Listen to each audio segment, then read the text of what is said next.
Ano ba, Dong? Wala ka bang sasabihin, ha? Hindi mo ba ako tutulungan sa mga obligasyon natin dito sa bahay? Bahala kayo dyan sa buhay nyo! Mga wala kayong kwenta! Mga buwisit! Ano kaya kung ikaw na lang ang maging kabayaran sa utang ninyo, Perla? Tutal, wala na magsilbi ang asawa mo eh. Walang hiya ka, Dario. Masyado ka mapagsamantala. Mang Dario, wag! Huwag kang lumapit sa akin! Mang Dario, pakiusap! Huwag kang lumapit sa akin! Hayop ka, Dario. Pumayag ako sa gusto mo upang makaahon kami sa kahirapan. Pero hindi ko akalain na pati anak ko ay pagsasamantalahan mo. Mapapatay kita!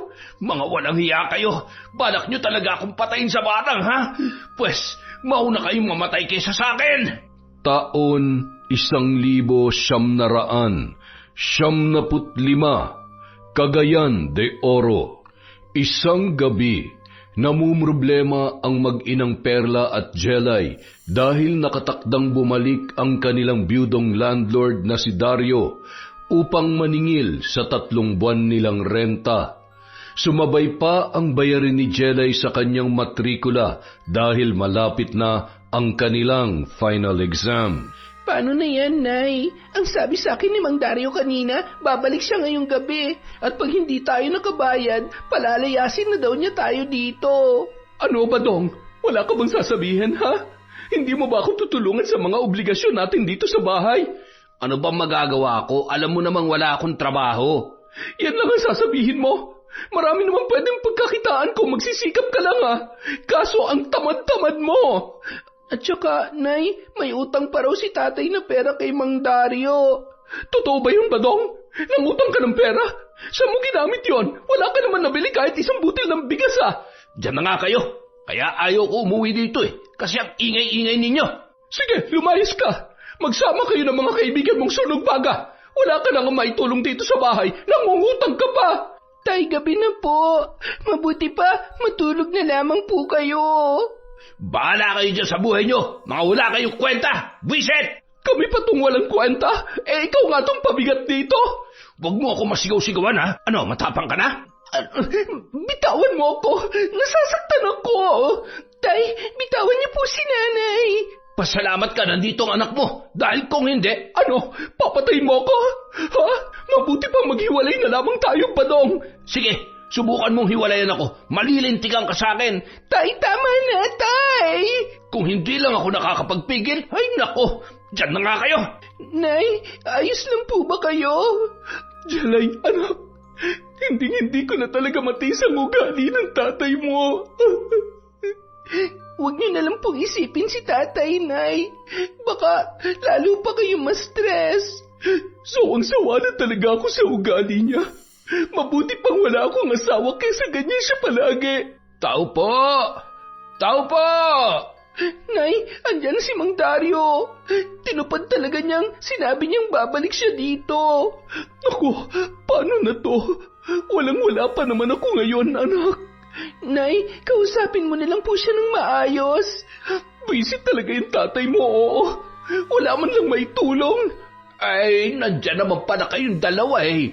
Hinihintay niyo pang akong pumasok dito. Dario, pambihira ka naman. Pumapasok ka talaga ng walang pahintulot.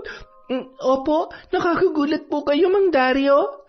Kasalanan niyo dahil hindi kayo sumasagot at hindi kayo lumalabas. Isa pa, pag-aari ko rin naman tong bahay. Kaya nga ako naparito upang maningil sa inyo eh. Pag-aari nyo nga, pero nangungupahan naman kami rito. Ano nangungupahan? 3 buwan na nga kayong hindi nakakabayad. Kaya kung ako sa inyo, lumayas na kayo rito. Dario, bigyan mo naman kami ng kahit isa pang linggo. Pinapangako ko sa iyo, gagawan ko ng paraan. Sige. Tutal naman maganda ka. Pagbibigyan pa kita ng 1 linggo. Pero, huli na yan, Perla, ha? Naintindihan mo? Salamat, Dario. Siya nga pala, Perla. Dalagan-dalaga na pala itong anak mo si Jelay, ano? Parang kailan lang naglalaro pa yan sa likod nung lipat nyo dito. Oo. At Ibig sabihin niyan ay matagal na kami rito. 5 taon na, tapos ngayon, pahaalisin mo kami agad-agad? Hindi mo man lang kami bigyan ng pagkakataon? Ay, hindi naman ganon. Sana'y maintindihan nyo na negosyo to. At hindi mahalaga sa akin kung gaano na kayo katagal dito. Grabe ka naman, Dario. Matanda na kayo tapos puro pera lang ang laman ng isip ninyo. Anong matanda? Hoy, Perla! Wala pa akong 60. Malakas pa to kaysa sa asawa mong lasinggero. Ito naman, hindi na mabiro. Anong biro-biro? Iniinsulto mo na yung pagkalalaki ko. Naku, hindi naman ganun ang ibig kong sabihin. Nay, huwag ka na magsalita. Mang Dario, pasensya na po kayo sa nanay ko.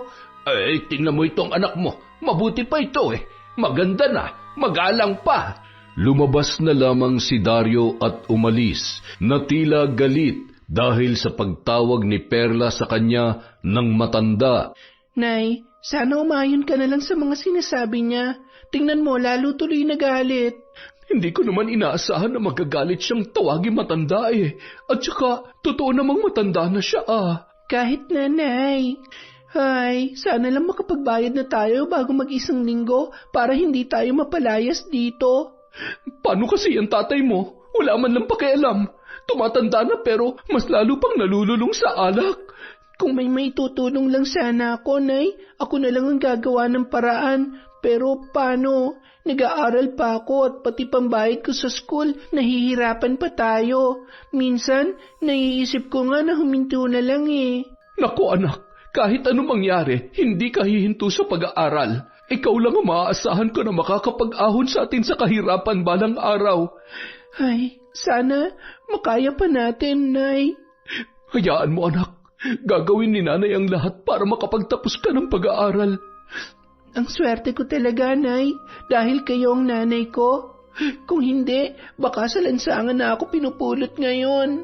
Nang gabing yun, nakatulog na puno ng pag-aalala si Perla kung paano niya malalagpasan ang kanilang mga bayarin.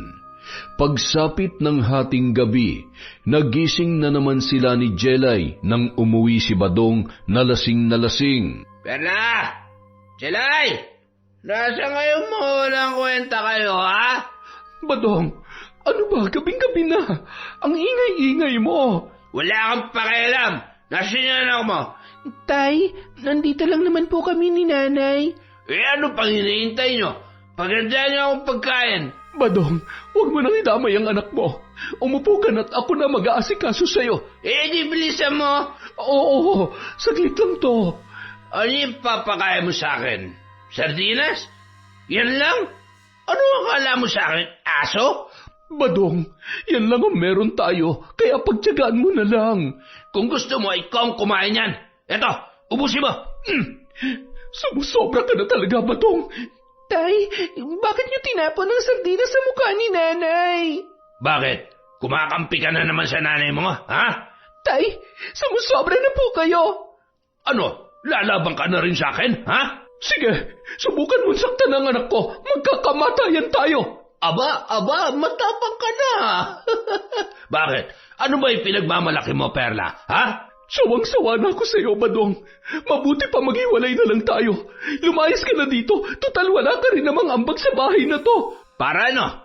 Para makahanap ka na ipapalit sa akin? Hindi ako tanga, oy. Napakawalang hiya mo, Badong. Halos araw-araw ganoon ang senaryo sa kanilang bahay. Hanggang sa lumipas ang 1 linggo ay wala pa ring pambayad na nabuo si Perla para sa renta kay Mang Dario.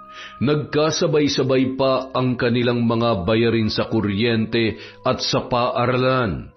Sinubukan na niyang manghiram kahit saan pero hindi pa rin sapat sa 1 buwan na bayarin ang nahiram niya sa kanyang mga kaibigan. Nay, papasok na po ako. Nasaan po si tatay? Ewan ko ba dun? Halos dun na nakatira sa may tindahan sa may kanto. Ay, si tatay talaga. Lagi na lamang pasaway. Teka, Nay, 1 linggo na pala. May pambayad na po ba kayo kay Mang Dario? Meron akong kaunting pera dito, anak. Pero Huwag mo nang isipin yon. Ako nang bahala sa kanya. Pakikiusapan ko na lang na sa susunod na ang kulang. Sige, Nay. Mabuti na lang may konti kesa wala ka may abot sa kanya. Oo nga eh. Sige na anak, baka maliit ka pa. Hindi alam ni Jelay na sobrang nag-aalala na ang kanyang ina. Natitiyak kasi ni Perla na malabong tanggapin ni Dario ang kakarampot niyang pera. Maya-maya pa, dumating na ang kanyang kinatatakutan, ang biyudong landlord na si Dario. Kaya pumasok siya at nagkunwaring hindi yon nakita. Nasa pintuan na yon nang siya ay tawagin. Ngunit nagdadalawang isip si Perla kung haharapin niya ba ang matanda. Maya-maya pa ay halos sirain na nito ang pintuan sa kakakatok. Tao po! Tao po! Alam kong may tao dyan sa loob. Huwag ninyong hintayin, sunugin ko tong bahay bago pa kayo lumabas dyan. Dario, nandiyan ka na pala. Halika, may hinihanda akong kape para sa inyo.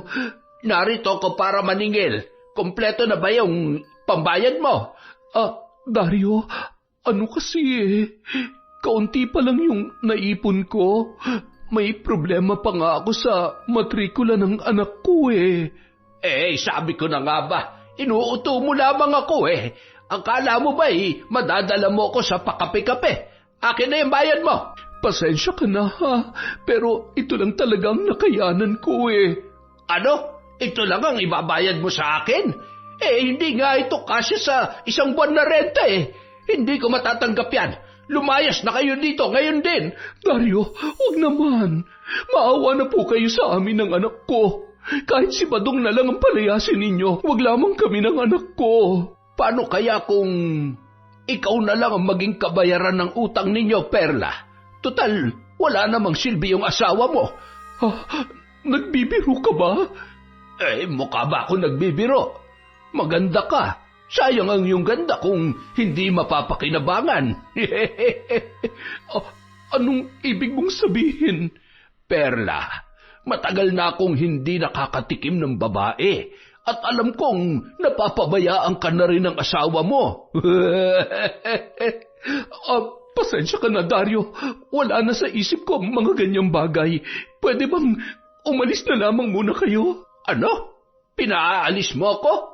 Baka nakakalimutan mo na kayo ang dapat umalis dito. At kapag hindi ka pumayag sa gusto ko, ay magsilayas na kayo at ikakandado ko na itong bahay para maupahan ng iba. Dario, nakikiusap ako sa iyo. Bigyan mo pa ako ng isang pagkakataon. Total, magbabayad naman ako Huling pagkakataon na ito, Perla. Kaya kung ako sa iyo, pumayag ka na lamang sa gusto ko para quits na tayo. Ayaw mo ba nun? Wala ka nang puproblemahin pa sa renta ng bahay. Pati utang ng asawa mo, hindi ko nasisingilin. Dario, nakikiusap ako. Wala namang ganyanan. Pumayag ka na, Perla, para wala na tayong problema. Dario, huwag mo akong hawakan. Alam mong may asawa ko. Wala namang kwenta yung asawa mo Nakakadagdag lang yan sa problema mo. Dario, please, lumabas ka na. Hindi, Perla. Ikaw ang magiging kabayaran sa lahat ng utang ninyo sa akin.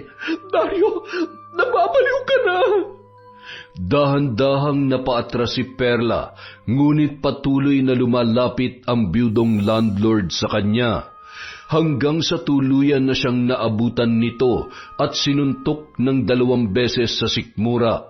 Nawalan siya ng lakas, ngunit nananatiling gising ang kanyang isipan. Dario, bitawan mo ako! Huwag ka na magtangkang umiwas, Perla. Wala ka na magagawa. Hayop ka, Dario! Hayop na kung hayop. Basta akin ka na ngayon. Nagtagumpay ang biyudo sa pangahalay kay Perla. Pagkatapos ay dali-dali noong inayos ang sarili upang umalis. Walang hiya ka, Dario! Hayop! Sa susunod, kapag hindi ka ulit nakabayad, sisigilin pa rin kita sa parehong paraan. Hayop ka talaga! Siya nga pala. Di ba sabi mo namumroblema ka sa matrikula ng anak mo? Sabihin mo lang sa akin kapag kailangan mo ng tulong, ha? Ako na ang bahala sa kanya. Basta pumayag ka lang sa gusto kong mangyari. Walang hiya ka. Masyado ka mapagsamantala. Wala akong panahon sa drama-drama, Perla. Pag-isipan mo na lamang na mabuti yung sinasabi ko. Umalis na si Dario na tila walang nangyari. Samantala si Perla naman ay walang nagawa kundi ang manahimik. Sa kabilang banda, nabunutan naman siya ng tinik dahil wala na siyang bayarin sa renta, maliban na lang sa matrikula ni Jelay. Kinahapunan, maagang umuwi ang kanyang anak na ipinagtaka naman ng ginang. Anak, bakit parang ang aga mo yata ngayon? Hindi po ako nakapag-exam sa 2 subject, Nay. Masyado pong stricto yung professor namin. Bawal na raw po ang promissory notes dahil final exam na. Ay, Diyos ko po, anak. Saan tayo kukuha ng pera ngayon? Binibigyan lamang po ako ng 5 araw na palugit para makapag-special exam. Pero kung hindi raw po kakayanin, huwag na daw po nating pilitin. Alam ko kasing mahihirapan ka lang, Nay. Gagawa ko ng paraan, anak. Makakabayad din tayo. Isang umaga, habang nag-iisa si Perla sa bahay, bigla na lamang dumating si Dario na nakangisi. Anong ginagawa mo dito? Huminahon ka labang, Perla. Nandito lang ako upang kumustahin ka. Lumayas ka dito, Dario. Ayaw mo pa rin bang tanggapin yung alok ko para sa anak mo? Hindi ka ba nasiyahan sa ginawa ko? Napakamanyakis mo. Ay nako, hindi ka naman nadalaga, Perla. Kaya huwag ka na magpakipot pa. Tutal, hindi ka na napapaligaya ng asawa mo na puro alak lang ang inaatupag. Kaya kong ibigay yun sa'yo. Pumayag ka na para naman guminhawa ang buhay mo. Huwag mong guluhin ang isip ko, Dario. Ayaw mo ba talaga? Sige. Aalis na lamang ako. Sandali. Aba, nagbago na yung isip mo. Ang bilis naman. Pumapayag na ako. Pero sa isang kondisyon. Anong kondisyon? Walang iba makakaalam nito, kundi tayo lamang. Walang sino man ang makakaalam nito, kundi tayo lamang, Perla.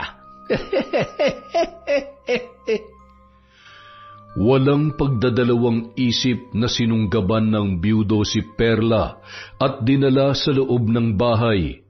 Nagpaubaya naman ang babae ayon sa kanilang kasunduan. Hanggang sa humantong sila sa kwarto at sa sariling kama mismo ni na Perla at Badong. Sa ikalawang pagkakataon, nakuha ni Dario si Perla na tila ba pinaghahandaan na ito ng biyudo. Tila hindi siya napapagod at laging sabik na sabik. Hindi inakala ni Perla na ang tinatawag niyang matanda ay ganoon pala katibay pagdating sa kama. Kumpara sa asawa niya na walang magawa dahil palaging lasing. Ganon din si Dario, hindi niya inakala na ang babaeng kanyang kaharap ay magaling din pala sa kama. Hindi lang 1 beses, kundi 3 beses silang nagpakasawa nung mismong araw na yun. Dario, tanghali na. Baka biglang umuwi si Badong. Ano naman kung umuwi siya? Hindi ba't sabi mo ay palayasin ko na yon? Dario, baka malaman ng anak ko to, magagalit yun sa akin. Ano ka ba, Perla? Siyempre mag-iingat tayo. Sige na, umuwi ka na. Baka mamaya ay mahuli pa tayo. Sa susunod, ikaw na ang pupunta sa bahay ko, ha? Tutal, wala naman akong ibang kasama doon, maliban sa aking katiwalang si Esoy. Pag-iisipan ko. Sige na, umalis ka na. Oo nga pala. Ang sarap mo, Perla. Pinaligaya mo ko ngayong araw na ito. Sige na, umalis ka na. Bukas puntahan mo ako sa bahay bago ka pumunta sa anumang aatupagin mo, ha? Sige. Eto ang pera. Tanggapin mo para may panggastos ka sa pag-aaral ng anak mo. Salamat dito. Pero sige na, umalis ka na. Oo na, ito na nga. Basta, hihintayin kita sa bahay bukas, ha? Alam ni Perla na mali ang kanyang ginagawa. Pero sa kabilang banda, nabunutan na naman siya ng tinik dahil nakaahon na naman siya sa kanyang mga bayarin. Kinahapunan, nakauwi na si Jelay galing sa paaralan. Anak, mabuti at nandito ka na. Heto na ang pera. Meron ka ng pambayad sa matrikula mo. Salamat po, Nay. Teka, saan po galing ang perang ito? Wala. Hiniram ko. Kanino po? Kay Dario. Ano? Kulang pa nga yung bayad natin sa renta tapos nagpahiram pa siya? Hindi na ba siya nagagalit, Nay? Ang totoo niyan, anak. Galit pa rin siya pero nag-promise ako na ako na lang ang maglalaba at maglilinis dun sa bahay niya para mabawasan naman ang mga utang natin sa kanya. Pumayag po ba siya, Nay? Oo, anak. At pina-advance niya pa ako ng pambayad sa school mo. Basta bukas ay magsisimula na raw ako agad sa kanila. Mabait naman po pala yung matandang yon. Nagkataon lang siguro na mainit ang ulo niya nung unang linggo. Oo. Siguro, ganun nga, anak. Salamat naman, Nay, at makakapag-exam na ako bukas. Perla! Asan ka? Nay, nandyan na naman po si tatay. Anak, itago mo tong pera at baka makita ng tatay mo. Ipambibili na naman niya ng alak yan. Opo, Nay. Nandiyan lang pala kayo eh. Ano yung tinatago mo sa likuran mo, Jelay? Wala po, Tay. Ano wala? Meron. May nakita ako.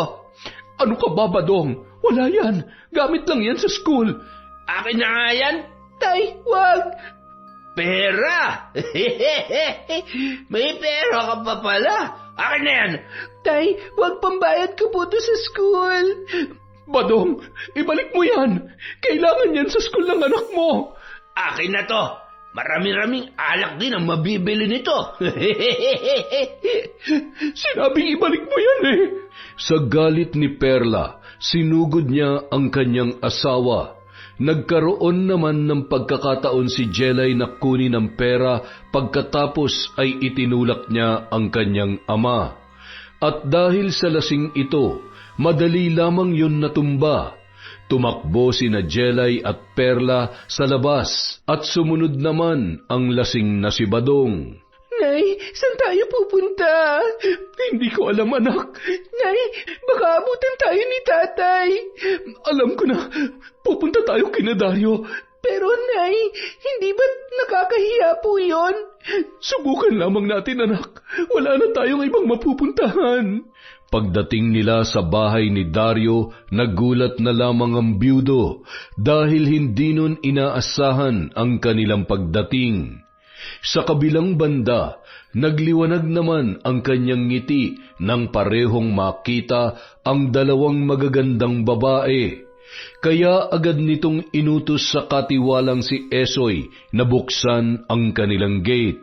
Dario, tulungan mo kami. Hinahabol kami ni Badong. Ay, ganun ba? Sige, dumito na muna kayo. Bukas ang bahay ko para sa inyo. Salamat, Dario. Salamat po, Mang Dario. Ay, Esoy, kumuha ka ng tubig at tila hinihingal ang mga bisita ko. Opo, boss. Perla! Jelay, anak! Umuwi na kayo! Pangako, hindi ko na kayo sasaktan! Nay, ayaw ko pong umuwi. Natatakot po ako kay tatay. Hindi na muna tayo uuwi, anak. Badong, hindi uuwi ang mag-ina mo hanggat lasing ka pa. Bumalik ka na lamang dito bukas. Dario, huwag ka makikialam dito. Usapang pamilya to. Mabuti pa lumayas ka na, Badong.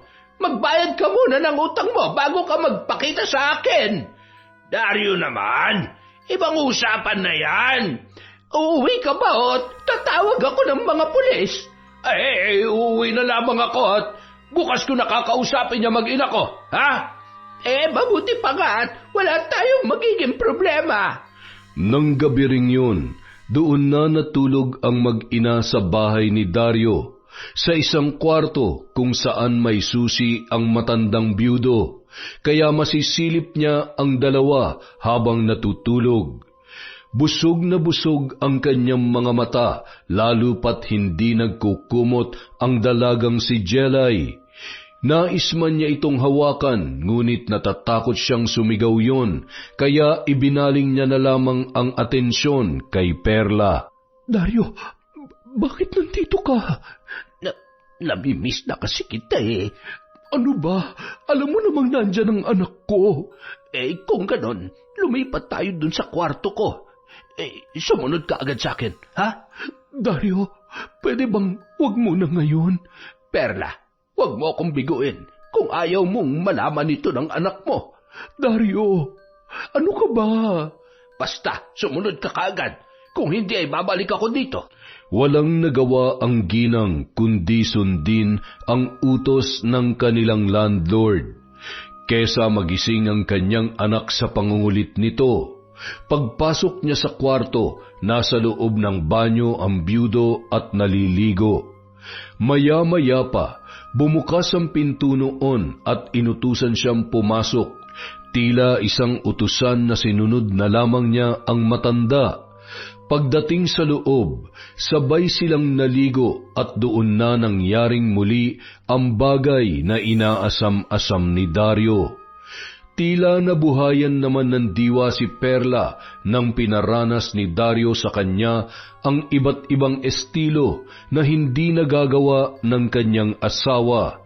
Pagkatapos sa banyo, lumipat sila sa malambot na kama na pangmayaman.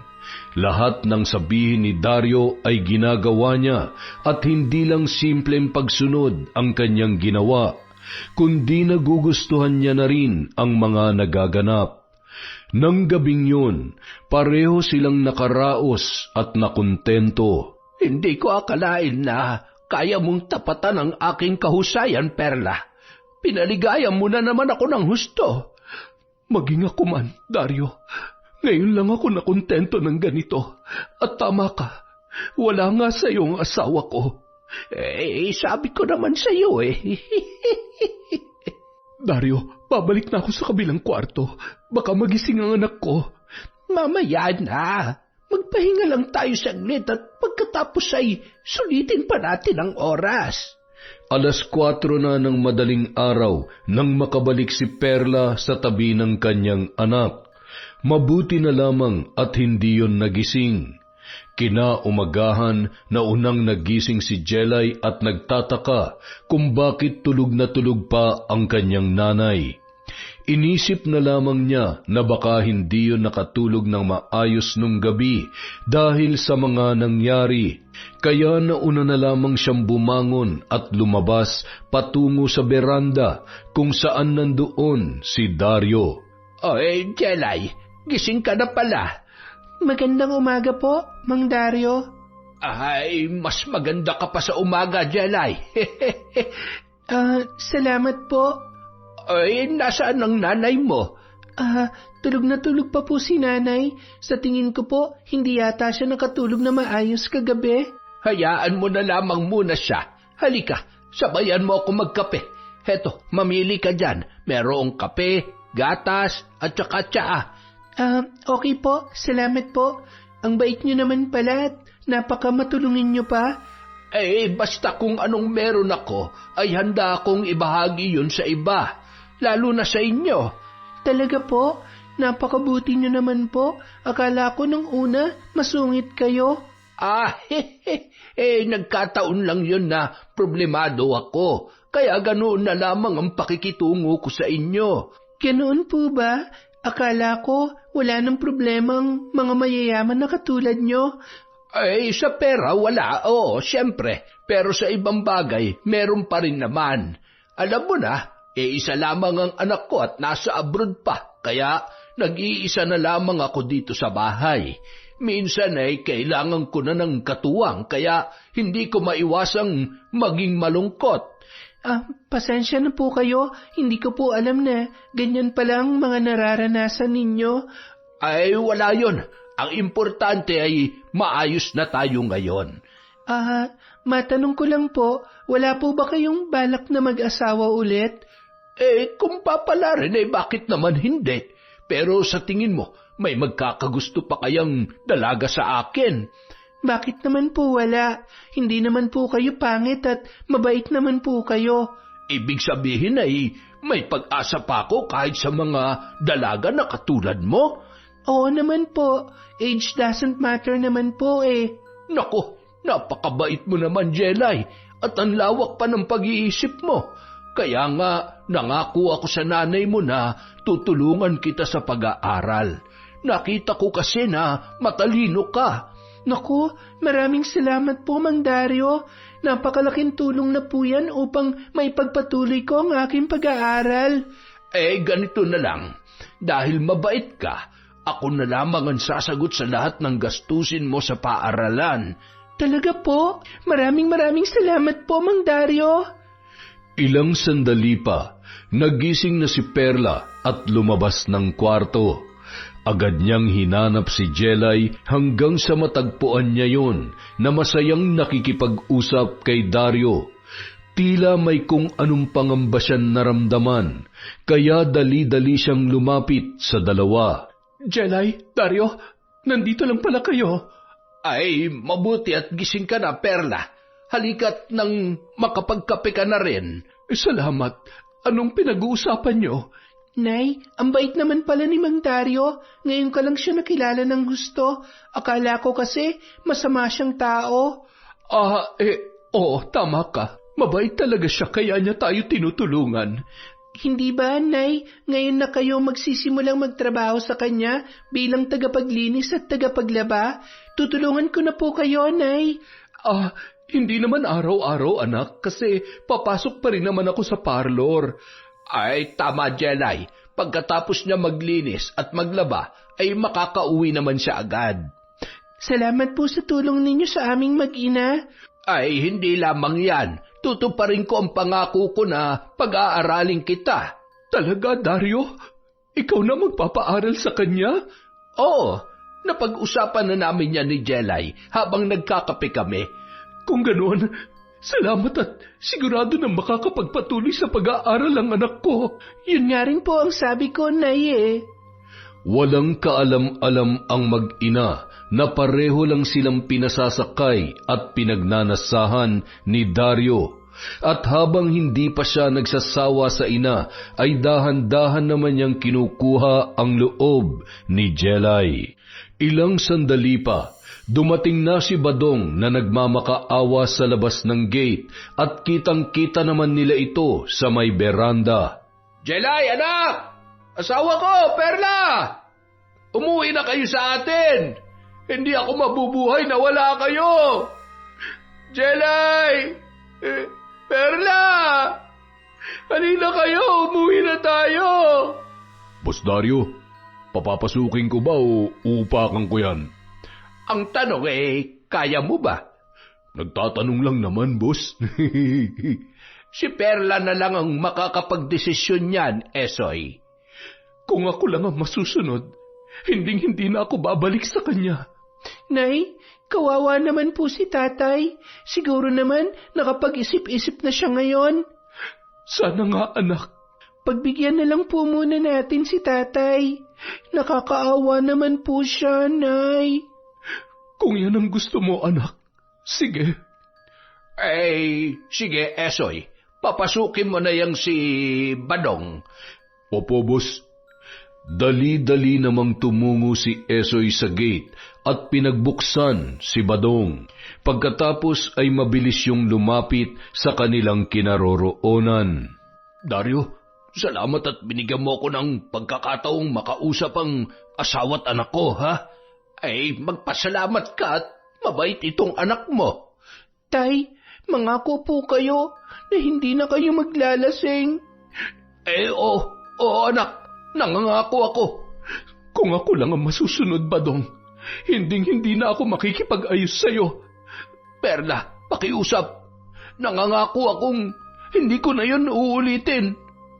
Dahil wala nang magawa si Perla at natakot siyang malaman ni Jelay ang relasyon nila ni Dario, napilitan na siyang umuwi sa kanilang bahay.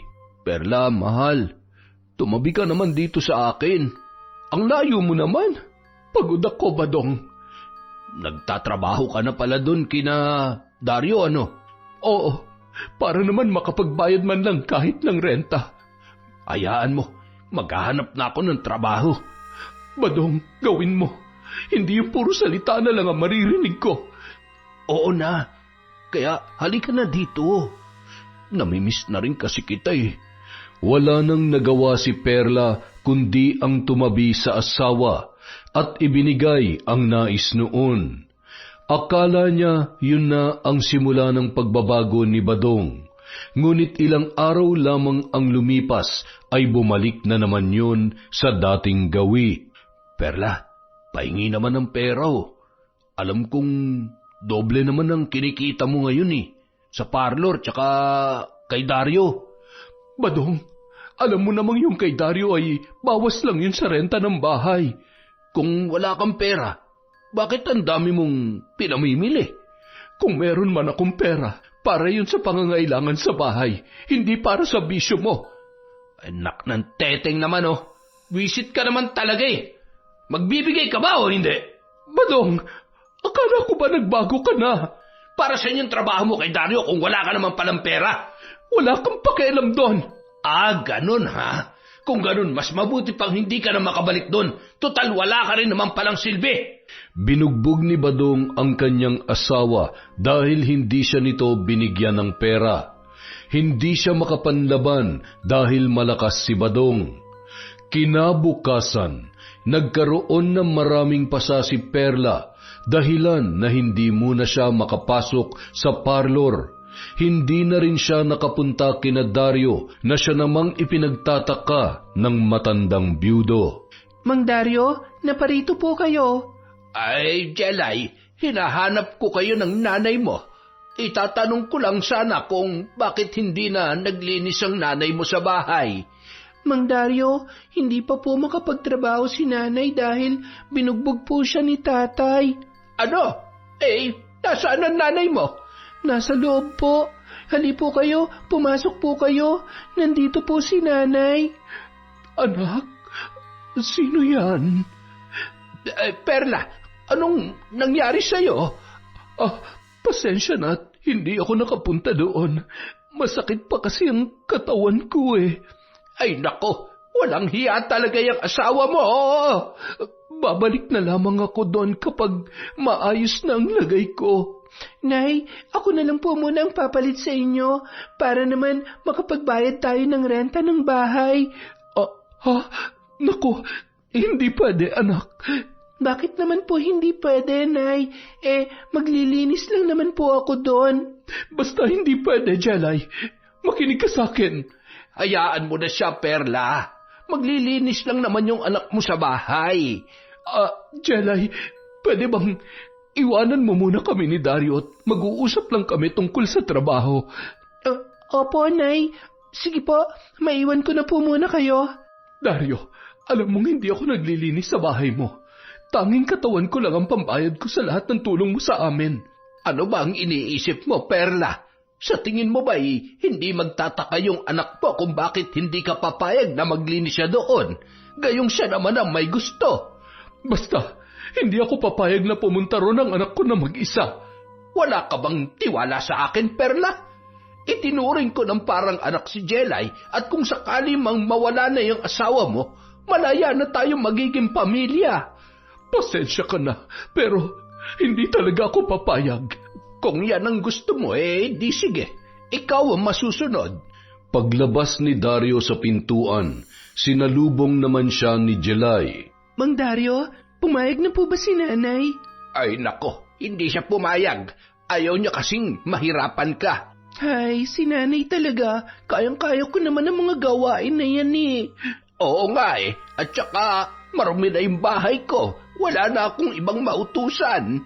Mang Dario, huwag po kayong mag-alala. Gagawa ko ng paraan para makapunta doon. Nakakahiya naman kasi sa inyo. Ang dami niyo na po naitulong sa amin. Ikaw ang bahala. Basta, hindi kita pinilit, ha? Opo, huwag po kayong mag-alala. Tila natuwa naman si Dario sa planong yon ng dalaga. Alam kasi niya na unti-unti niya nang nakukuha ang loob noon. Kinabukasan, nagluto ng maaga si Jelay at inalagaan ang kanyang ina. Anak, bakit maaga ka? Sabado ngayon. Nay, pupunta po ako sa school. May practice po kami ng PE namin. Ganun ba? Pagkatapos ay umuwi ka kaagad dito, ha? Opo, Nay. Sa tanghali po uuwi na rin agad ako. Sige, hihintayin kita. Sabay na tayo mananghali. Opo, Nay. Walang kaalam-alam si Perla na sa bahay ni Dario ang tungo ng kanyang anak. Pagdating ni Jelay doon, agad siyang pinapasok ng katiwala ni Dario na si Esoy. Pagkatapos ay umalis na yon dahil may iniutos ang kanyang amo. Mang Dario, bakit hindi na lang kayo mag-asawa para may naglilinis ng bahay ninyo? Sayang naman, ang laki pa naman itong bahay. Ikaw ba?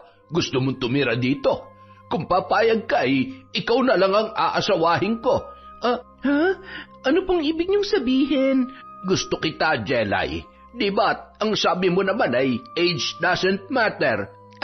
Pasensya na po pero wala pa po sa isipan ko ang mga ganyang bagay. Sige na. Pumayag ka na, Jelay. Unti-unting lumapit si Dario kay Jelay at napaatras naman ang dalaga. Lalabas sana siya, ngunit naunahan siya ni Dario sa pinto at inilak yon. Mang Dario, anong ibig sabihin nito? Total hindi ka naman madala sa magandang usapan, di sa santong paspasan kita kukunin. Mang Dario, wag! Akala ko'y mabait kayo. Ano nangyari sa inyo, Mang Dario? Sa tingin mo ba'y papayag akong walang kapalitan lahat ng itinutulong ko sa inyo? Mang Dario, palabasin niyo ako dito! Halika na, Jelay. Huwag mo na akong pahirapan pa. Mang Dario, wag! Huwag kayong lalapit sa akin! Mang Dario, pakiusap! Huwag kayong lumapit sa akin! Mang Dario! Huli ka! Wag! Maawa kayo sa akin! Bitawan niyo ako! Nagpumiglas si Jelay, ngunit isang malakas na suntok ang tumama sa kanyang sikmura, dahilan upang siya ay mawalan ng lakas. Noon, nagkaroon ng pagkakataon si Dario na hilahin siya sa kwarto at ibinalibag sa kama na walang kalaban-laban. Dali-dali nitong tinanggal ang kanyang saplot at nang tumambad ang kanyang hubad na katawan, tila asong ulol naman siyang sinunggaban ng byudo. Mang Dario, maawa po kayo sa akin! Kahit magsisigaw ka pa, walang makakarinig sa iyo dito. Hayop ka, Mang Dario! Ang buong akala ko'y mabait ka! Hayop! Manahimik ka dyan! Muli siyang sinuntok ng matanda sa sikmura, dahilan upang muntik na siyang mawalan ng ulirat. Gising ang kanyang diwa, ngunit hindi makapalag ang kanyang katawan, at tanging mga luha na lamang ang nagsasalita para kay Jelay. Matapos siyang pagsawaan ng byudo, hinayaan na lamang siya nitong umiyak. Dali-dali siyang bumangon at nagtakip ng kumot sa katawan. Hayop ka! Walang hiya ka! Tapos na, Jelay. Wala ka nang magagawa. Isusumbong kita sa nanay ko. Sige, subukan mo magsumbong at papatayin ko kayo mag-ina. Salbahe ka! Wala kang kasing sama. Heto. Tanggapin mo na lang itong pera at pagkatapos ay manahimik ka, ha? Binabayaran mo ko? Anong akala mo sa akin? Mukhang pera? Kung ako sa'yo, tanggapin mo na lamang yan dahil yan na ang huli kong ibibigay sa'yo. Simula sa araw na ito, hindi na ako maglalabas ng pera na walang kapalit. Hindi na ako lalapit sa'yo kahit kailan. Dali-daling nagbihis ang dalaga at inayos ang sarili upang umuwi. Pagdating sa bahay, dumiretso siya sa kanyang kwarto nang walang imik. Jelay, anak, ano nangyari sa'yo? Halika't kumain na muna tayo. Mauna na po kayo, Nay. Magpapahinga lang po muna ako. Bakit? Hindi ka ba nagugutom? Ay, sige, magpahinga ka na muna at baka napagod ka nga. Paano kasi ang aga mong gumising kanina para magluto? Matutulog na po muna ako, Nay. Buong araw na nagmukmok sa kwarto si Jelay. Akala ni Perla may sakit lamang ang kanyang anak, kaya dinalhan niya na lamang yon ng pagkain sa loob. Ilang sandali pa, umuwi na rin si Badong galing sa inuman at nagwawala na naman. Perla, bigyan mo ako ng pera. Alam ko na marami kang pera dyan. Alam mo namang hindi pa ako nakakapagtrabaho dahil sa ginawa mo sa akin. Basta, bigyan mo ako ng pera, sabi. Badong, wala nga akong pera. Hindi ka ba makaintindi? Wala pala, ha? Ang akala ni Perla, pagbubuhatan lamang siya ng kamay ng asawa katulad ng dati. Pero bigla na lang siya nitong hinampas ng matigas na kahoy na tumama sa kanyang ulo at likod. Dahilan upang siya ay matumba. Hindi pa nakontento si Badong. Pinagtatadyakan pa siya hanggang sa mawalan ng malay. Nawindang naman si Jelay sa ginawa ng kanyang ama. Kaya tumakbo siya sa labas at humingi ng tulong. Maya-maya pa, nagsidatingan na ang kanilang mga kapitbahay at dinala si Perla sa ospital. Agad namang may tumawag ng pulis, ngunit mabilis na tumakas si Badong. Pagdating sa ospital, ni-refer si Perla sa CT scan dahil sa malaking sugat sa kanyang ulo. Ngunit dahil walang perang pambayad si Jelay, napilitan siyang bumalik kay Dario. Oh, Jelay, sabi ko na nga ba't kakailanganin mo ko Akin na yung pera. Kailangan ko yun para sa nanay ko. Alam ko ang ginawa ng walang kwenta mong ama sa iyong ina. Pero sinabi ko naman sa iyo, hindi na ako maglalabas ng pera na walang kapalit. Mang Dario, pakiusap. Kailangan kong pera. Kung ganon, kailangan din kita, Jelay. Ikaw ang magiging kapalit ng perang kailangan mo. Mang Dario, maawa na po kayo sa amin. Ito lang ang tanging paraan para matulungan kita. Kaya huwag ka nang pumalag. Unti-unting hinawakan ni Dario ang mukha ni Jelay pababa sa kanyang malusog na dibdib. At dahil sa matinding pangangailangan, hindi na pumalag ang dalaga. Ipinikit niya na lamang ang kanyang mga mata. Dinala siya nito sa kwarto at nilunok niya na lamang ang lahat ng ginawa sa kanya ng byudo. Mailigtas lamang ang buhay ng kanyang ina. Pagkatapos siyang pagsawaan ni Dario ay agad naman siyang inabutan ng pera. Nagmamadali niya yung kinuha at mabilis na tumungo sa ospital. Bilib na talaga ako sa iyo, boss. Pagkatapos nung ina, yung anak naman. Wag mo itong ipagkakalat, Esoy. Ikaw lang ang tanging nakakaalam ng aking mga sikreto. Pambira ka talaga, boss. Dalawa na lang tayo dito sa bahay. Pati ba naman kasalanan mo sa Diyos? Hati pa tayo. Tumahimik ka dyan. Di tatahimik na. Samantala, nabuhayan naman ng loob si Jelay dahil hindi malala ang pinsalang natamo ni Perla. Kaya pagkalipas ng ilang araw, nakauwi na sila sa kanilang bahay. Napagkasunduan ng mag-ina, nasasampahan ng kaso si Badong upang hindi na yon makalapit sa kanila. Ngunit tumakas na si Badong, kaya hindi na yon mahuhuli ng mga pulis. Nay, natatakot po ako. Baka biglang bumalik si tatay. Hindi na yun babalik, anak. Alam kong hindi yun magpapahuli sa mga pulis. Nay, kung sana matino lang si tatay, hindi sana tayo nagkakaganito. Anak, tayo na lang dalawa ang natira. Kaya sikapin mong makapagtapos sa pag-aaral. Hindi ko po alam, Nay, kung kaya ko pa bang tapusin ang pag-aaral ko. Kayanin mo, anak, habang nandyan pa si Dario na tumutulong sa atin.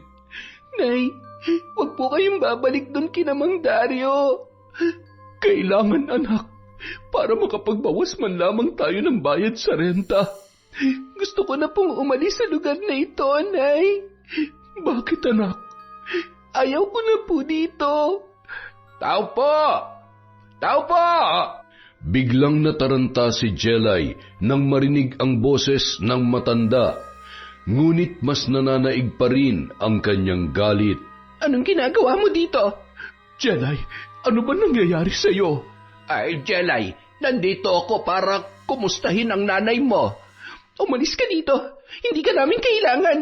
Jelay, may problema ka ba kay Dario? Ay, ano kasi, Perla? Humingi kasi siya ng tulong sa akin nung nasa ospital ka. Pero matagal ko siya nabigyan, kaya siguro siya nagtatampo sa akin. Pero binigyan ko pa rin naman siya.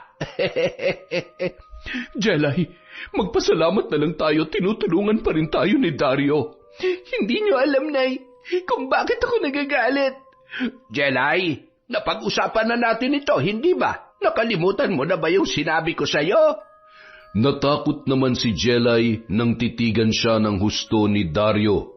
Naalala niya ang sinabi noon na papatayin niya ang kanyang ina sa oras na siya ay magsumbong. Kaya minabuti na lamang ng dalaga na manahimik at pumasok sa kanyang kwarto at doon ay umagos ang kanyang masaganang luha. Dario, intindihin mo na lamang sana ang anak ko. Kayo pa ba? Malakas kayo sa akin. Salamat nga pala sa tulong mo sa amin, ha? Walang problema yon, Perla. Ang mahalaga ay ligtas ka na. Oo, at babalik na ako sa parlor bukas. Ibig sabihin ay pupunta ka rin sa bahay bukas. Sa laki na naitulong mo sa akin, makakahindi pa ba ako sa iyo? Sisiguruhin kong maibabalik ko sa iyo ang lahat ng kabutihan mo sa amin ni Jelay. Gagawin ko ang lahat para mapasaya ka. Salamat, Perla. Hihintayin kita sa bahay bukas, ha? Nagpatuloy ang relasyon ni na Perla at Dario. Ngunit katagalan, tila nagsasawa na ang byudo kay Perla. Umiiral na naman ang kanyang pagnanasa kay Jelay at hinahanap-hanap ang alindog noon. Nang minsang nalaman ni Dario na nasa parlor si Perla, ay palihim niyang pinuntahan si Jelay sa kanilang bahay. Anong ginagawa mo dito? Huminahon ka lang. Para naman tayong walang pinagsamahan. Umalis ka dito. Kung hindi, sisigaw ako. At sino naman na makakarinig sa'yo? Iilan lang ang kapitbahay ninyo sa malapit at nasa trabaho pa lahat. Sinabi ko nang umalis ka eh. Ay, nako, Jelay. Hindi na ito bago sa atin. Ano ka ba naman? Mang Dario, please, tama na. Ayoko na. Nagpatuloy sa paglapit ang matanda kay Jelay. Kumuha naman ng dalaga ng mga bagay na pwede niya maggamit laban kay Dario. Ngunit hindi niya inakala na may dala pala itong baril at itinutok sa kanya. Mang Dario, wag. Maawa ka sa akin. Kung ganon, lumapit ka sa akin at huwag mo na akong pahirapan pa. Mang Dario, nakikiusap po ako. Ang sabi ko, lumapit ka. Kung hindi, papatayin kita. Maging ang nanay mo ay papatayin ko rin. Mang Dario, huwag niyo pong idadamay ang nanay ko. Nakikiusap po ako sa iyo. Lapit! Oo po. Pakiusap. Ibaba niyo na po yung baril. Hubad! Mang Dario. Bilisan mo! Wala nang nagawa si Jelay kundi ang sumunod. Dahan-dahan niyang hinubad ang kanyang damit sa harap ng byudo habang umiiyak. Tila demonyo naman yun na humahalakhak nang makita ang kanyang kabuuan. Maya-maya pa, agad siya nitong hinatak sa kama na tila asong sabik na sabik sa laman. Binalak sanang agawin ni Jelay ang baril, ngunit namalayan naman yon ng byudo. Sinuntok siya nito sa sikmura, dahilan upang siya ay manghina. Hindi pa yun nakontento at itinali pa nito ang kanyang dalawang kamay sa magkabilang parte ng kama. Mang Dario, pakiusap, kalagan mo ako. Yan ang dapat sa'yo dahil matigas ang ulo mo. Hindi ka katulad ng nanay mo. Anong ibig niyong sabihin? Mabuti pa yung nanay mo at pumapayag siya sa gusto ko. Pero ikaw, ang dami-dami mong arte. Ibig sabihin, dalawa kami ni nanay na pinagsasamantalahan mo? Tama ka. Pero hindi nagtagal. Nagustuhan na ng nanay mo ang ginagawa ko. Kaya dapat, gayahin mo siya. Hayop ka! Napakademonyo mo! Kung ako sa'yo, sumunod ka na lamang sa gusto ko para mas masaya. At balang araw, pwede na tayo magsamang tatlo ng nanay mo sa iisang bahay. Walang hiya ka! Manyakis! Wala ka nang magagawa, Jelay. Dahil pumayag ka man o hindi, akin ka na ngayon. Sa ikatlong pagkakataon, ginahasa ng byudo si Jelay. Habang sarap na sarap siyang pumapaibabaw sa dalaga ay hindi niya namalayan ang biglang pagdating ni Perla. Hayop ka, Dario! Anong ginagawa mo sa anak ko? Papatayin kita! Nay! Perla, magpapaliwanag ako. Kagustuhan namin to ng anak mo at hindi lamang ito ang pagkakataon na nangyari din ito sa amin. Hindi po namin to parehong gusto, Nay. Ang totoo, pangatlong beses na to na panggagahasa niyo sa akin. Sinungaling! Katulad ng nanay mo ay gusto mo rin naman yung ginagawa natin. Hindi ba't pumapayag ka magsama tayong tatlo sa bahay ko? Nay, hindi po totoo yan. Maniwala kayo sa akin. Hayop ka, Dario! Pumayag ako sa gusto mo upang makaahon kami sa kahirapan. Pero hindi ko akalain na pati ang anak ko ay pagsasamantalahan mo. Mapapatay kita! Kumuha ng itak si Perla, ngunit hanggang pagwawala lamang ang kanyang nagawa dahil itinutok ni Dario sa ulo ni Jelay ang dala niyang baril. Napakasama mo! Mas masahol ka pa pala sa asawa ko! Lumayas ka dito! Gagawin mo ba o hindi?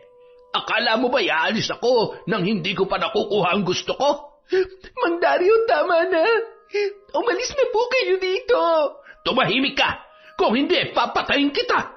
Dario, pakiusap.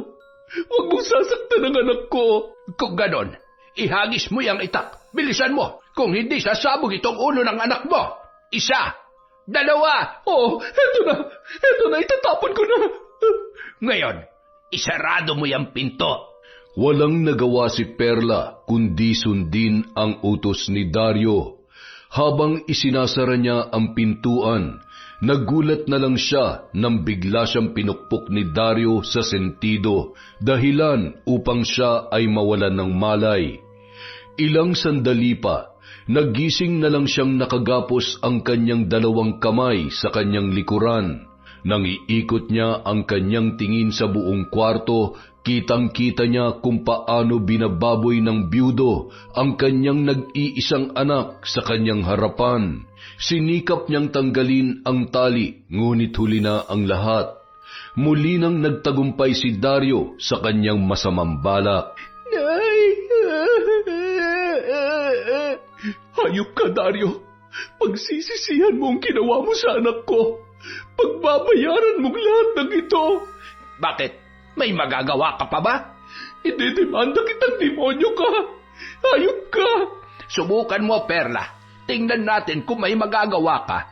Wala kang awa. Sinira mo ang buhay ng anak ko. Tama na nga ang drama, Perla. Tanggapin nyo na lang na dalawa kayo sa buhay ko.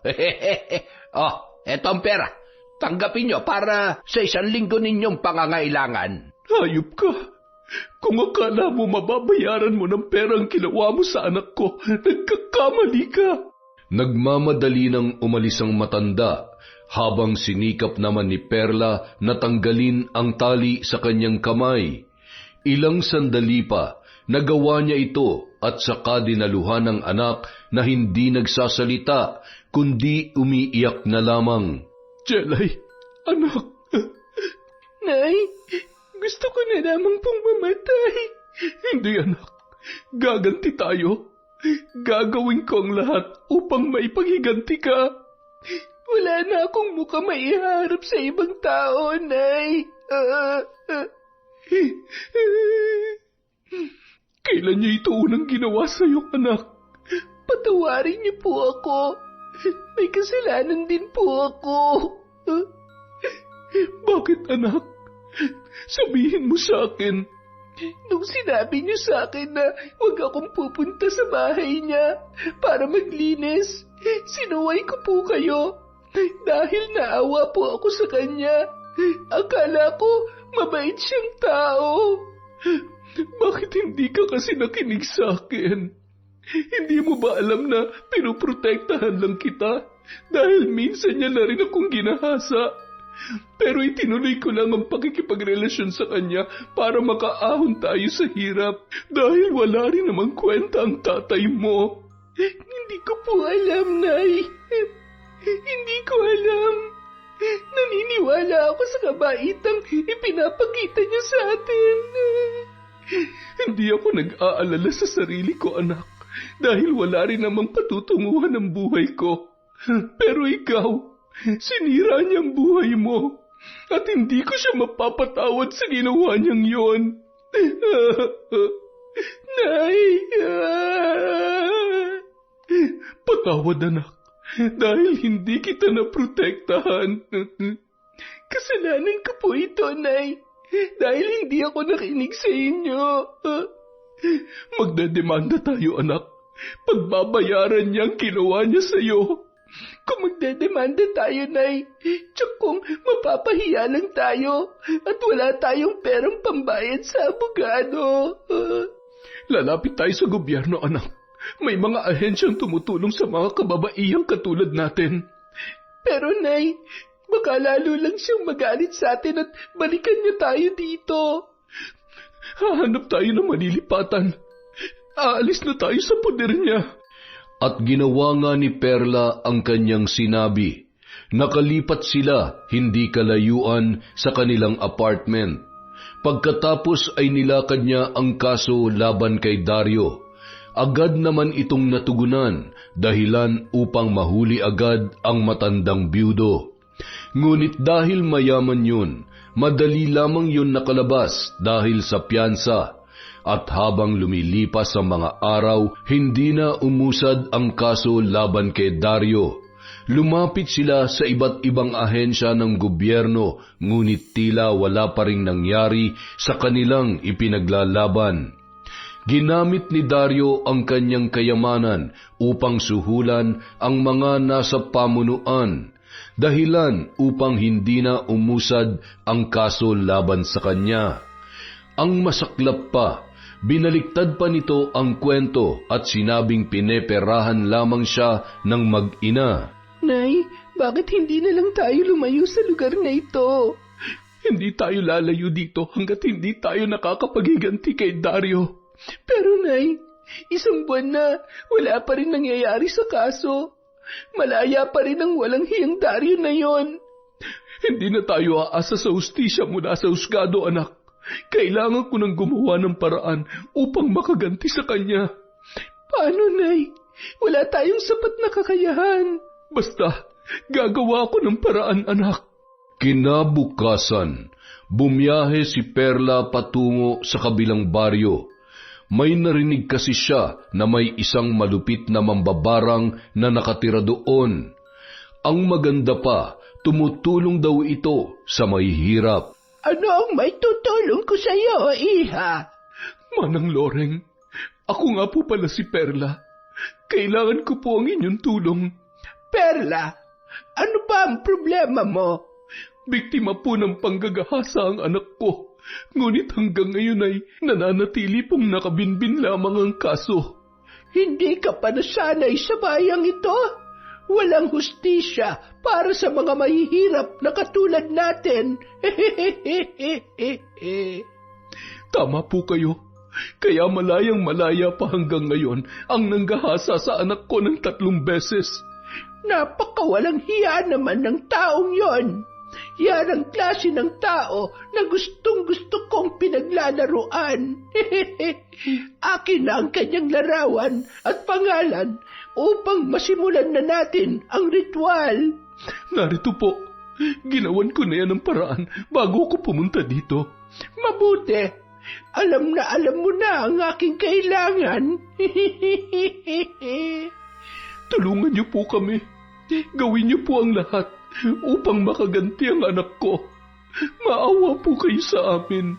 Minsan na rin akong naging biktima ng karahasan, kaya nauunawaan ko ang iyong nararamdaman. Hindi na nagsayang pa ng oras ang matandang mambabarang. Nagsindi na ito ng malaki at kulay itim na kandila at gumawa ng sagradong ritual. Umusal ito nang hindi maunawa ang salita na nakakakilabot pakinggan. Nagulat na lamang si Perla dahil sa biglang paglapit ng mga itim na higad.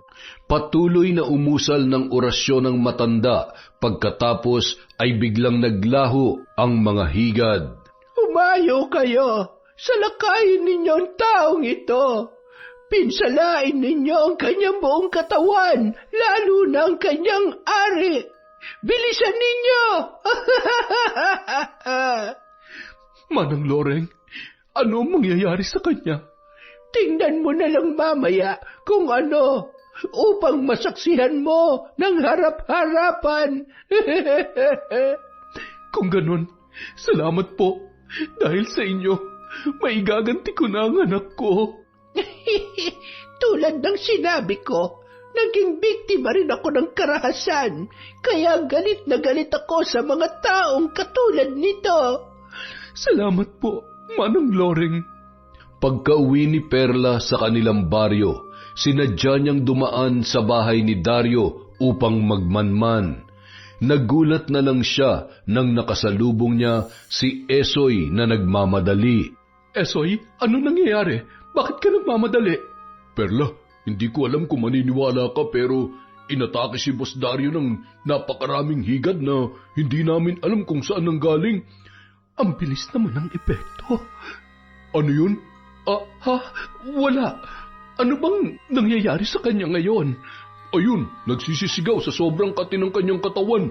Pag hindi ito naagapan nitong gamot ay mapipilitan akong isugod na siya sa ospital. Buti nga sa kanya. Dali-dalim pumasok si Esoy. Maya-maya, lumabas na ang sasakyan para isugod ang byudo sa ospital. Samantala, sa ospital ay nagwawala ito dahil sa sobrang kati ng kanyang katawan, lalo na sa kanyang maselang bahagi. Ang kati! Dok! Tulungan mo ako! Dok! Pasensya na po kayo, sir. Pero nagawa na namin ang lahat. Naipainom na namin sa inyo lahat ng pwede niyong inumin para sa allergy at naiturok na rin namin ang lahat ng kailangan. Pero bakit walang nangyayari, Dok? Yun nga ang hindi namin maintindihan, sir. Dahil pinaka-effective na gamot na yung ginamit namin sa inyo. Hindi ko na kaya to. Mas mabuti pang mamatay na lamang ako sa sobrang kati. Pasensya na kayo, sir. Ginagawa po namin ang lahat. Huminahon lang kayo. Samantala, nabalitaan naman ni Jelay ang nangyayari kay Dario. Wala siyang kaalam-alam na si Perla ang may gawa noon. Nay, totoo po ba na may sakit daw si Mang Dario? Hayaan mo siya, anak. Nakakarma na yan sa ginawa niya sa atin. Oo nga, Nay. Mabuti nga sa kanya. Halika na, kumain na tayo. Nag-adobo ko ng pusit. Wow, paborito ko yan. Kaya nga halika na. Nay, ang baho naman ng pusit na niluto ninyo. Anong mabaho? Ang bango nga nito eh. Hindi ba't paborito mo to? Nay, ilayo niyo po sa akin yan. Anak, anong ibig sabihin nito? Hindi ka naman dating ganyan ah. Diyos ko, hindi kaya buntis ka? Hindi ko po alam, Nay. Nay, anong gagawin ko? Hindi ako dapat mabuntis, lalo na nung matandang manyakis na Dario na yon. Anak, magpa-check up tayo bukas. Mabuti na yun nakakasiguro. Kinabukasan, Dinala ni Perla si Jelay sa ospital at doon ay nalaman nila na nagdadalang tao nga ang kanyang anak. Nay, hindi ito maaari. Ipapalaglag ko to, Nay. Maghunos dili ka, anak. Pag-isipan mo na natin mabuti. Nandyan na yan. Wala na tayong magagawa. Pero, Nay, ayoko pang magkaroon ng anak, lalo na kung sa demonyong yon. Hindi ko to matatanggap, Nay. Anak, walang kinalaman ng bata. Hindi mo siya dapat idamay. Basta, Nay, ayoko. Demonyo ang tatay nito. Anak, hindi kita masisisi. Pero isipin mong walang kasalanan ng bata na nasa iyong sinapupunan. Aalis tayo dito, Nay. Ayokong malaman ni Dario na buntis ako. Oo, sige anak. Aalis tayo dito kapag natapos ko ng paghihiganti natin sa kanya. Makalipas ang 5 araw, simula nung magkasakit si Dario, nangangayayat na yon at lumalaki pa ang tiyan. Puno rin ng pantal ang kanyang katawan at nagkasugat-sugat na dahil sa kanyang mga kamot. Ang malala pa, tila nabubulok na ang kanyang pagkalalaki. Paano na yan, boss? Tapos na ang maliligayang araw mo. Tulungan mo ako, Esoy. Hindi ko na kaya to. Hindi kaya binabarang ka, boss? Barang? At sino naman ang magpapabarang sa akin? May iba pa ba? Ha? Ang walang hiyang babae na yon. Mapapatay ko sila. Ano kaya, boss, kung magpagamot ka sa albularyo? Total, hindi ka naman gumagaling sa doktor eh. Sige, Esoy. Tulungan mo ako. Hindi ako papayag na mamatay lamang ako sa sakit na ito.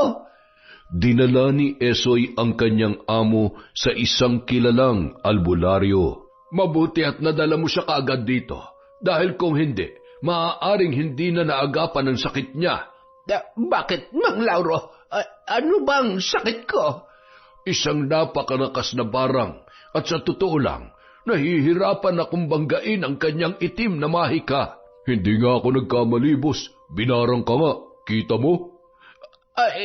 Mang Lauro, tulungan mo ko. Gawin mo ang lahat. Magbabayad ako sa iyo kahit na magkano. Susubukan ko, Dario. Gagawin ko ang lahat ng aking makakaya.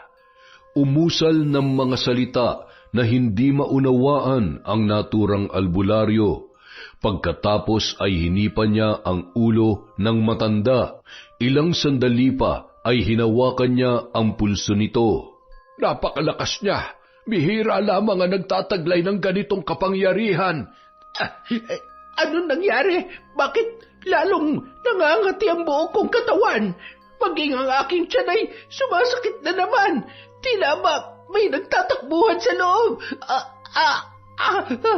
Nararamdaman niya ang aking presensya, kaya mas lalo niyang pinalakas ang kanyang kapangyarihan. Tulungan mo ko.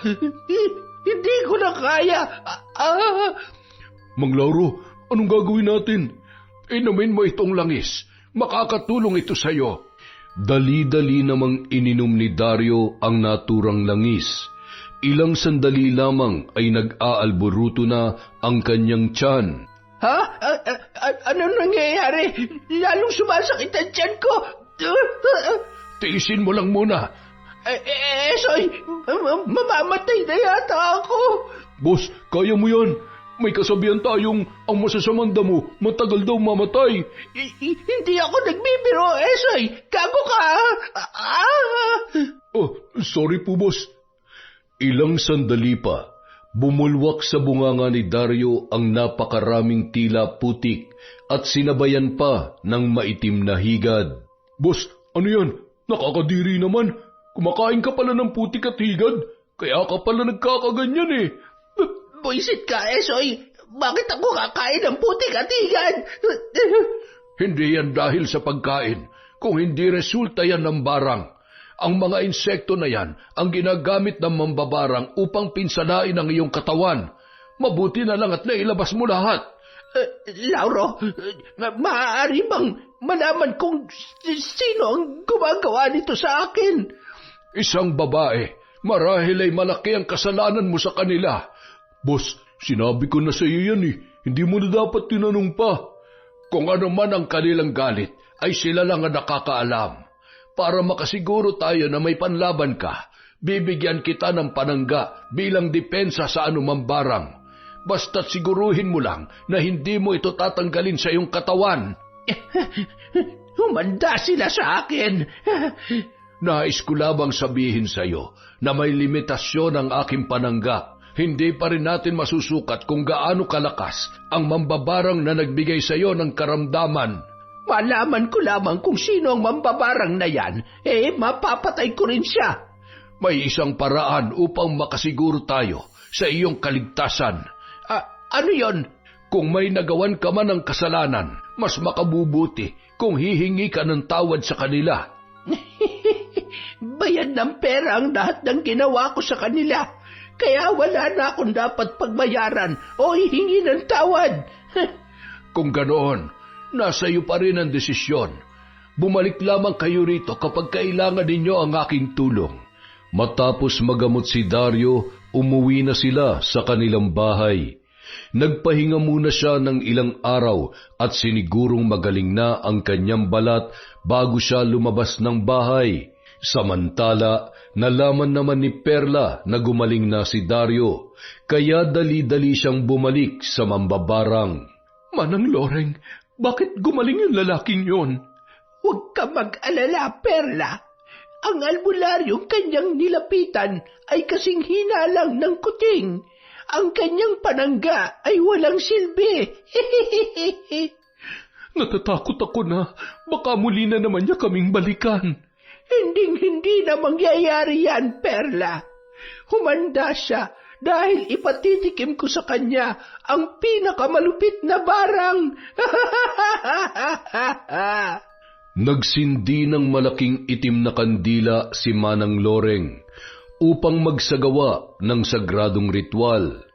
Kinuha niya ang isang garapon na may laman na maliit na ahas at isa pang garapon na puno ng mga bakukang. Lumuhod habang nakadipa ang mambabarang at umusal ng mga salita na hindi maunawaan. Pagkatapos ay pinakawalan ang ahas at ang mga insekto.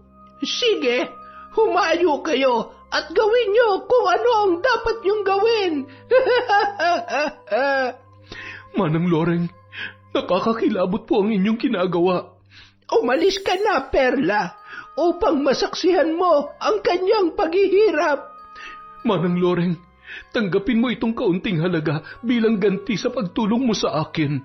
Sapat na sa akin ang donasyon, Perla, kaya wala kang dapat alalahanin.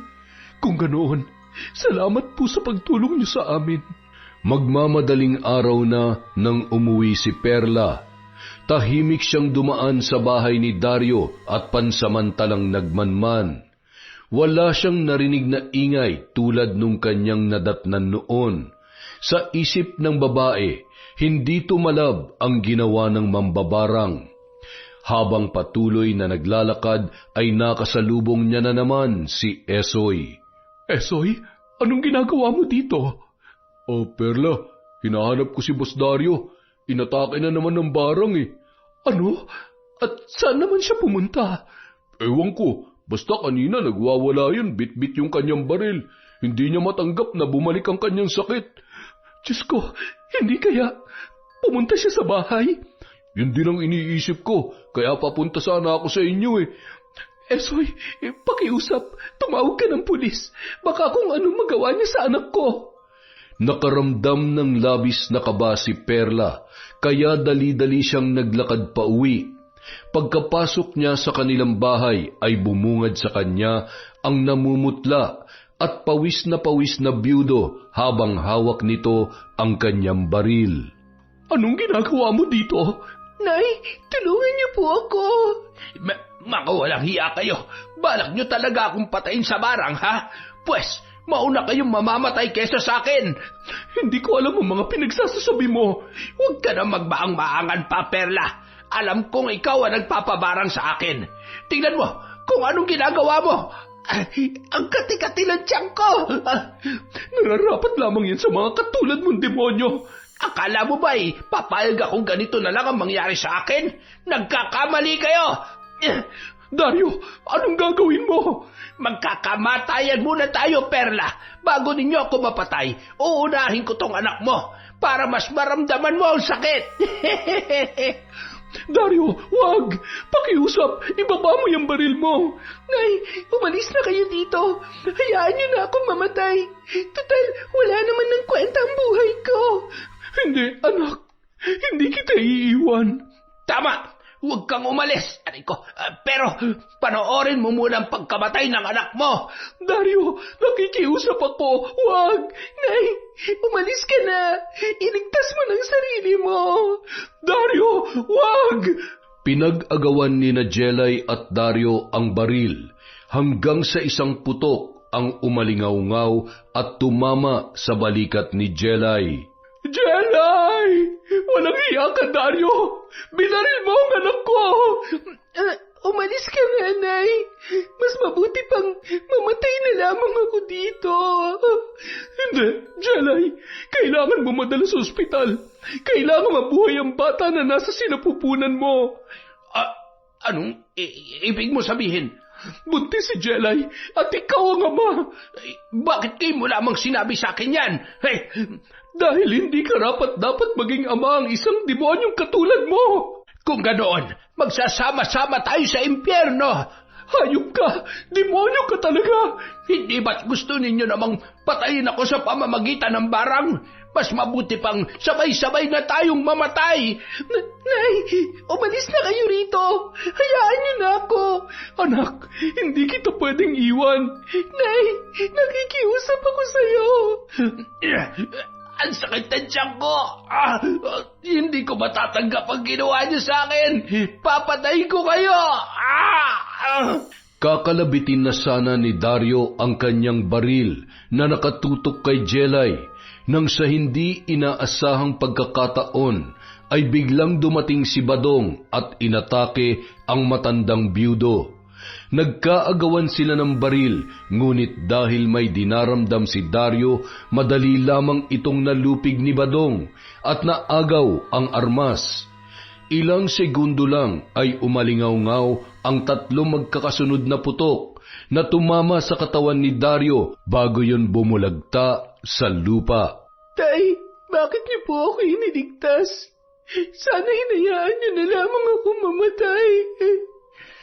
May nakapagsabi sa akin tungkol sa ginawa ni Dario sa inyo, kaya naparito ako. Huli na ang lahat, Tay. Hindi mo na maibabalik ang panahon. Patawarin mo ako, anak. Ako ang dahilan kung bakit napunta tayo sa sitwasyong ito. Pinagsisisihan ko ang lahat na nagawa kong kasalanan sa inyo. Perla, patawad. Mamaya na tayo mag-usap. Kailangan madala natin si Jelly sa ospital. Maraming dugo na wala sa kanya. Ilang sandali pa, may dumating ng mga pulis kasama si Esoy. Naabutan ng mga ito si Badong na may hawak na baril at si Dario naman ay nakahandusay sa sahig at naliligo sa sarili nitong dugo. Boss Dario, Perla, ano nangyari kay boss? Nahuli ka ng dating Esoy. Patay na ang amo mong demonyo. Wala nang nagawa pa si Esoy, kundi ang ayusin ang bangkay ng kanyang amo at tinawagan ang anak nito sa ibang bansa. Hindi naman nahirapan ang mga pulis sa paghuli kay Badong dahil kusa na yung sumuko. Samantala, mabilis naman isinugod si Jelay sa ospital. Pagdating doon, mabilis yung isinalang sa operasyon. Hindi umalis si Perla sa labas ng operating room hanggat hindi natatapos ang isasagawa kay Jelay. Makalipas ang 1 oras, lumabas na ang doktor. Dok, kumusta ang anak ko? Mrs., wag ho kayo mag-alala dahil ligtas ang anak nyo at ang apo nyo. Malayo sa kanyang sinapupunan ang kanyang sugat. Diyos ko, salamat. Salamat, Dok. Walang anuman po. Makalipas ang ilang araw, nakalabas na si Jelay sa ospital. Natapos na rin ang paglibing kay Dario at sa hindi inaasahan ay nagkaroon ng bisita sina Jelay at Perla. Esoy, anong ginagawa mo dito? At sino yung kasama mo? Perla, Jelay, si Sir Sandro nga pala, anak ni Boss Dario. Anong kailangan niyo sa amin? Aling Perla, hindi na ako magpapaligoy-ligoy pa. Narito ako dahil alam kong buntis ang anak niyong si Jelay at ang tatay ay ang aking ama. At ano naman ang pakialam mo sa magiging apo ko? Babalik na sana ako sa Amerika. Wala kaming pakialam. Aling Perla, Jelay, maliban sa bahay namin, narito pang ibang mga papeles sa mga ari-arian ni Papa. Maging ang kanyang mga naipon sa bangko. Iiwan ko to sa inyo para sa magiging kapatid ko. Hindi ko matatanggap ang mga yan. Katulad ng hindi ko matatanggap ang batang ito. Anak, ilang beses ko bang sinabi sa iyo na walang kasalanan ng batang dinadala mo? Anak mo pa rin yan. Nakikiusap ako, Jelay. Isilang mo magiging kapatid ko. Nag-iisa lang ako at noon pa man ay pinangarap ko na magkaroon ng kapatid. Nangangako ako sa inyo na hinding-hindi ko kayo pababayaan. Jelay, tama ang nanay mo. Walang kasalanan yung bata. Kaya tanggapin mo ng tulong ni Sir Sandro. Tanggapin niyo man ito o hindi, iiwan ko pa rin ito sa inyo. Tayo na, Esoy. Lumipas ang mga buwan. Matagumpay na isinilang ni Jelay ang isang malusog na sanggol na pinangalanan ni Aling Perla ng Alejandro. Tuwang-tuwa si Perla sa bata, ngunit kabaliktaran naman ang nararamdaman ng kanyang anak. Naging malamig ito sa kanyang supling, kaya si Perla na ang nag-aalaga sa bata. Jelay, pwede bang hawakan mo munang anak mo at magtitimpla ako ng gatas? Ilayo niyo sa akin ang batang yan. Jelay, anak mo siya. Huwag mo siyang idamay sa galit mo. Anak yan ng demonyo, kaya ilayo mo sa akin yan. Jelay, ano pa bang gusto mo? Ako na nag-aalaga sa kanya. Pinapakarga ko lang sa sandali, hindi mo pa magawa? Wala akong pakialam sa batang yan. Kung ganon, para mo na rin sinabi na wala kang pinagkaiba sa iyong ama. Napatigil si Jelay sa kanyang narinig, ngunit patuloy pa rin niyang tinalikuran ang ina at anak. Ibinaba na muna saglit ni Perla ang bata at dali-dali siyang nagtimpla ng gatas. Habang nasa malayo, rinig na rinig ni Jelay ang pag-iyak ni Alejandro. Hindi niya nauunawaan ang kanyang nararamdaman. May kung anong kirot ang bumabalot sa kanyang puso.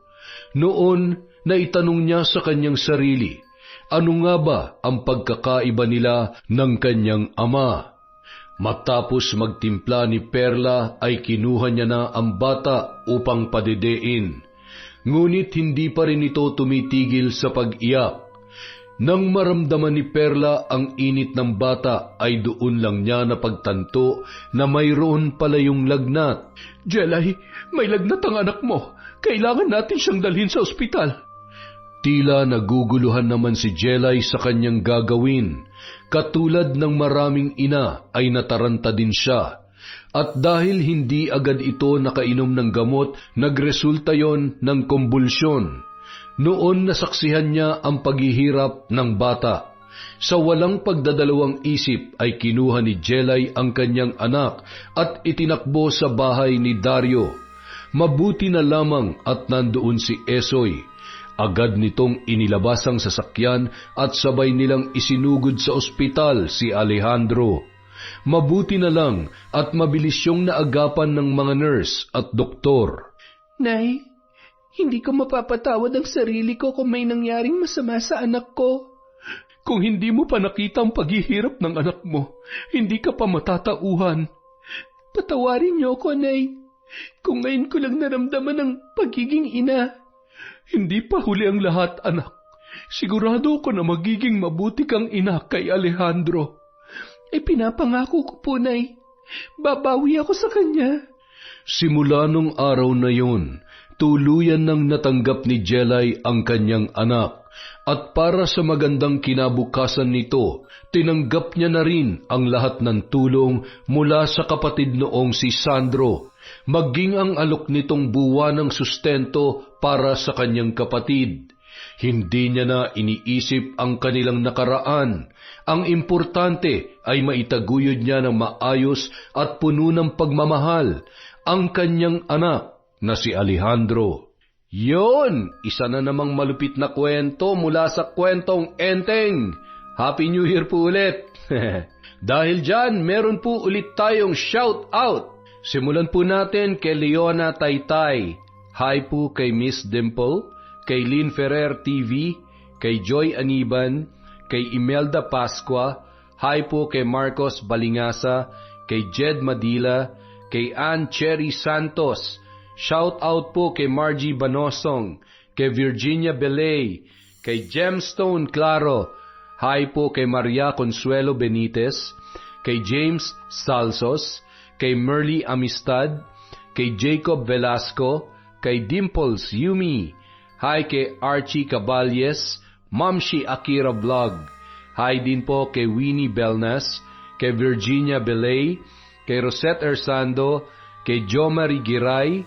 Hi kay Wang Chelsea, kay Christine Olasiman, kay Merly Hipolito, kay Noor OFW Riyadh. Hi din po kay GDG, kay Tita Jinky Perez. Shout out po kay Von Joki, kay Jocelyn Tolentino, kay Gina Cornelio, kay Joey Ignacio, kay Red Gaspar. Hi kay Esmeralda Talores, kay Lynn Beato, kay M. Rose Strong OFW in Kuwait. Hi din po kay Glenda Cabagyo, kay Michael Zafra, kay Jeneline Estenzo, kay Catherine Fantinalgo. Hi kay Mirna Alfaro, kay Noemi Garcia Pabunan, kay Mamiliana Nalugon, kay Dan Escano, Cherry Belinario, Rosita Saclote, Asia Makalindong, Helen Flores, Aryan Leonora, kay Laima Edsel Muhammad, kay Marjorie Dequilia, kay Jaralu Joy Joy. Hi po kay Samuel Tubosa, Joy Cuevas Tubosa, kay Monong Dodong Tubosa, from Saidi Saidi. Hi po kay Ashton Hope, kay Belinda Bacani, kay Jichel Condesa, kay Merly Herbolingo.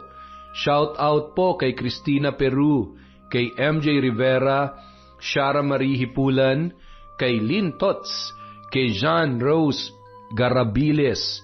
Hi po kay Saineth Gregas, kay Minimum Order, kay John Roy Reyes from Georgia Reyes. Hi po kay Vicky Yabut, kay Hadia Page, kay Fuji Choi or Fuji Chio. Hi din po kay Rosita Bulco. Bon voyage po kay Oliver Mateo from June Mateo. Hi din po kay Arlene Torquiza. Sa mga taga Northville 3, Bayugo, May Kawayan, Bulacan, from Janice Tamagos of Jeddah, Saudi Arabia. Hi po sa mga taga Dulangan, Puerto Galera, from Florete Lopez. Hi po kay Jonah Lopez, Batayin Sila, kay Arlene Castro Ramos, kay Lydia Lopez, kay Sally Roldan, kay Monica Nieves. Hi po kay Adam Lasa, kay Mercy Grace Yoting, kay Luella de la Peña. Hi si Megan. Hi din po kay Chris Alcantara, kay Thelma Carasawa, kay Giza Nicole, kay Belen Malbas, kay Elma Arriba Madrigal. Hi kay Jenna Cassandra, Leatan, Russell Galope, Kurt Mina, Honey Austria, Janice Delphine Ramirez, Joyce Key Vlog, kay Neneng Leonora, kay Lydia Alba, Ryan Alba, at Loretta Bobes. Hi din po kay Yolanda Malinis, kay Den Montmon. Hi kay Lea Cruz, kay Ka-Friendship at Kalatag Pinggan, from Ami. Hi po kay Mitch Asia, kay Melba Quaid, kay Olayor Calba, kay Criselda Sotil, kay Ronaldin Rodriguez. Shout out po kay Ashley Domingo, kay Kathleen Joy Faildin, kay Lynette Reparado, Kyla Maris, Cat Burglar Cutie, at Papa Etan from Angono Rizal. Maraming salamat po sa walang sawang pagsuporta sa Kwentong Enteng.